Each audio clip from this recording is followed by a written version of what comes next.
Assalamualaikum warahmatullahi wabarakatuh. Good morning. Gimana kabarnya anak-anak? Oke. Hari ini kita akan membahas chapter 10. Jadi chapter 10 yang mana di situ ada hubungannya dengan chapter 11. Nah, di chapter 10 ini kita akan mengingat kembali tentang simple past tense. Masih ingat simple past? Oke. Sedangkan di chapter 11 di situ kita akan membahas tentang recount text. Recount text itu seperti apa? Ya, langsung apa ya. Oke, sambil lalu kita lihat lagi simple past tense. Apa itu simple past tense? Simple past tense itu kegiatan atau bentuk waktu yang dilakukan di waktu lampau. Jadi apa yang kamu lakukan kemarin, tadi malam, dulu, waktu kecil, nah itu menggunakan simple past tense. Nah di simple past tense masih dibagi lagi, ada past continuous, ada past perfect, ada past perfect continuous. Oke, kita mengingat lagi ya karena di bab yang lalu kita sudah membahas ini. Nah, kemudian pattern di sini rumusnya, rumus yang pertama itu ada verbal. Jadi verbal di sini kita akan menggunakan kata kerja di dalamnya. Rumusnya jika positif, yang pertama adalah subjek diikuti oleh verb 2. Ingat verb 2 plus objek. Verb 2-nya ada di mana? Dulu kan kita sudah praktekkan di kamus. Nah, di tengah-tengah itu kita punya kamus namanya irregular verb sama regular verb. Regular verb itu kata kerja yang beraturan. Kalau irregular verb itu kata kerja yang tidak beraturan. Semoga kalian masih ingat lagi ya. Nah, kemudian bentuk negatifnya nanti berubah ya. Jadi subjek diikuti kata did not plus verb 1. Ini saya ingatkan lagi, kalau di positif menggunakan verb 2, ketika dalam kalimat negatif nanti kita akan menggunakan verb 1. Nah, kemudian interrogatifnya seperti biasa, did subjek diikuti verb 1 lagi, jadi bukan verb 2 plus objek.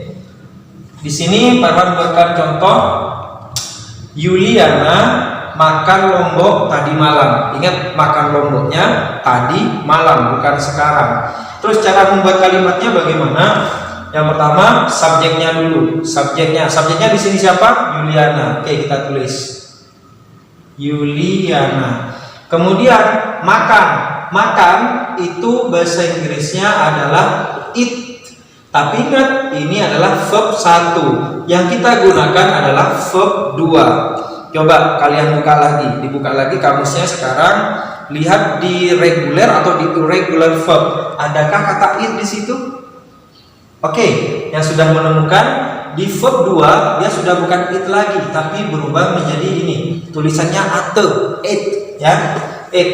Nanti ada verb 3, tapi yang kita gunakan hanya ini anak-anak ya. It.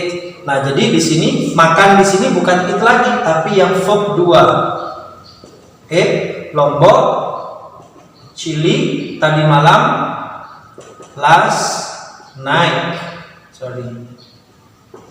Jadi Yuliana makan lombok tadi malam. Ini sebagai subjek, verb 2, ini objeknya, ini keterangannya ya. Keterangan waktu.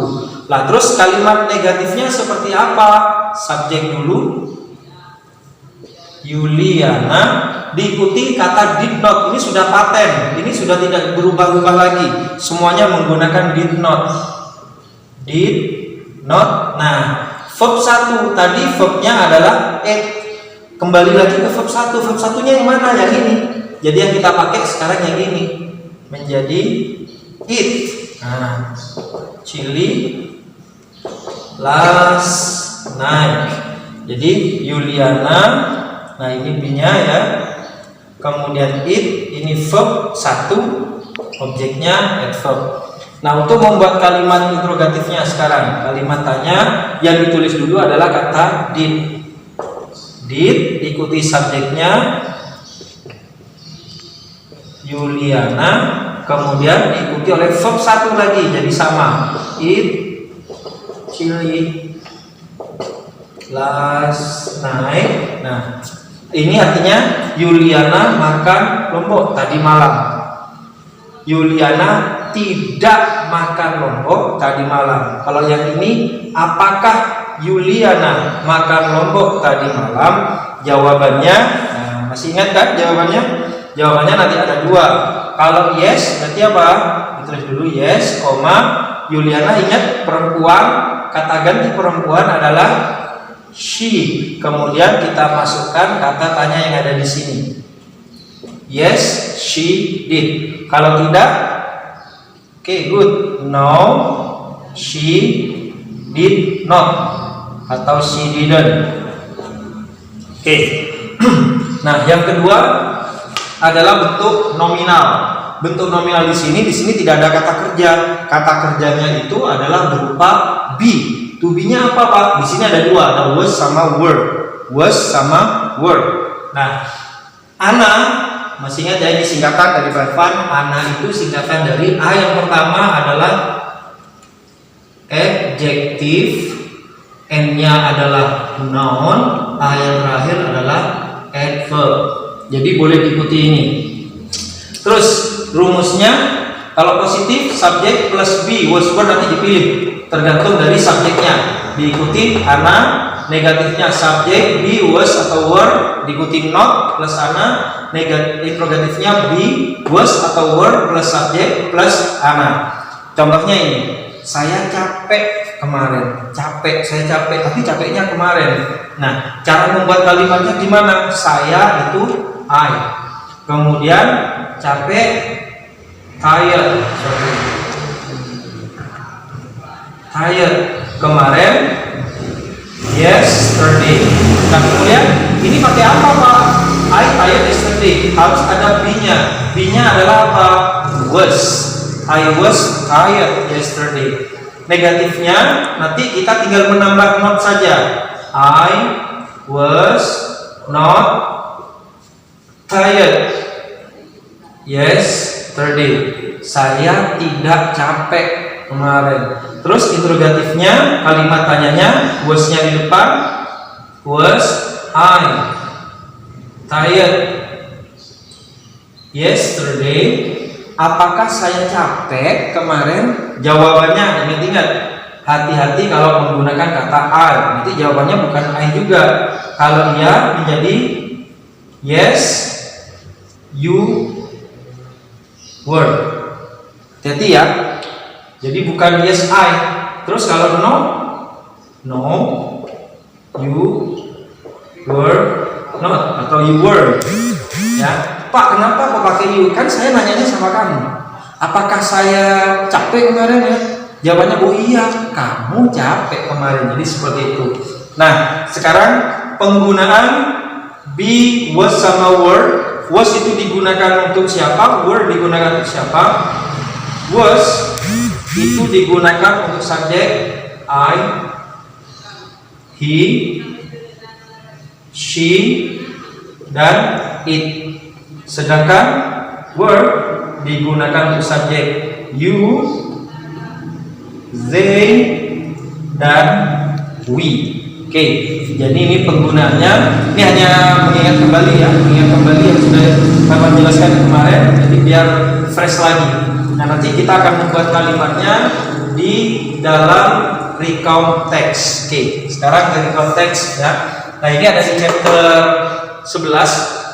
Nah, recount text itu apa sih, Pak? Recount text itu isinya adalah menceritakan suatu cerita, tindakan atau kegiatan yang dilakukan di waktu lampau yang sudah berlalu. Jadi intinya ini seperti menceritakan pengalaman pribadi. Kalian pernah apa? Bapak, saya pernah kemah. Coba ceritakan. Nah, nanti kalian bercerita.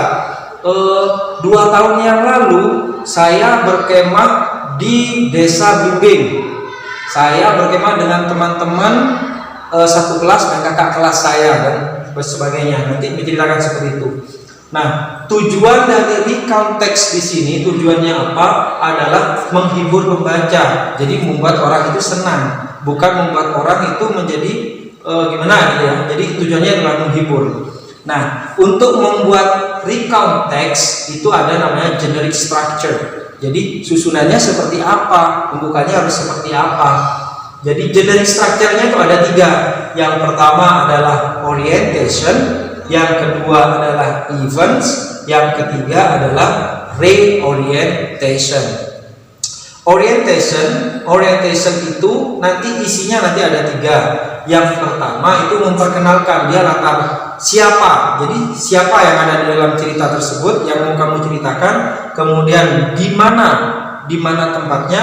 Yang ketiga adalah kapan berlangsungnya. Contohnya seperti tadi, 2 tahun yang lalu itu masuk di waktu sudah. Saya berkemah di Belimbing. Itu tempat bersama teman-teman dan kakak kelas saya, itu dengan siapanya. Jadi di orientation ini memperkenalkan dulu siapa, kapan, dan di mana. Event itu adalah kegiatan yang dilakukan, dan event ini bisa lebih dari satu, bisa lebih dari 1 paragraf. Makanya event yang pertama, ketika saya sampai kami langsung membangun tenda begini-begini, sudah. Kemudian paragraf 1, paragraf 2, event yang kedua, setelah itu kami memasak. Kemudian diceritakan selesai sampai terakhir selesai kegiatan. Nah, barulah yang terakhir adalah reorientation. Reorientation ini hampir sama seperti kesimpulannya dari kegiatan-kegiatan itu. Menurut kamu bagaimana? Nah, atau bisa disebut dengan opininya juga. Mamanya, setelah berkemah saya merasa capek sekali, tapi saya sangat senang karena di situ saya mendapatkan banyak ilmu. Nah, sekarang anak-anak, Firvan ingin kamu membuat satu kalimat saja, ya, bukan satu kalimat tapi 1 paragraf. Buatlah 1 paragraf tentang orientation, jadi memperkenalkan, tulis dulu dalam bahasa Indonesia, Verena. Jadi umpamanya 2 tahun yang lalu atau 1 bulan yang lalu, atau kalian mau menceritakan ketika puasa Ramadan tahun 2021. Contoh ini ya, saya sholat di masjid. Contoh, saya sholat bersama ayah dan ibu saya. Setelah itu kamu ceritakan. Nah, setelah itu di eventnya kamu ceritakan bagaimana ketika sholat, apakah kalian khusyuk atau main-main atau gimana, kan bisa kalian ceritakan. Itu masuk di event. Kemudian yang terakhir di reorientation adalah kesimpulannya, apa yang kamu rasakan di situ. Oke, buat kalimatnya ya. Nah, sekarang untuk tugas kalian nanti Firvan kirim lagi lewat WA. Oke, tetap semangat ya anak sepajaku. Thank you. Assalamualaikum warahmatullahi wabarakatuh.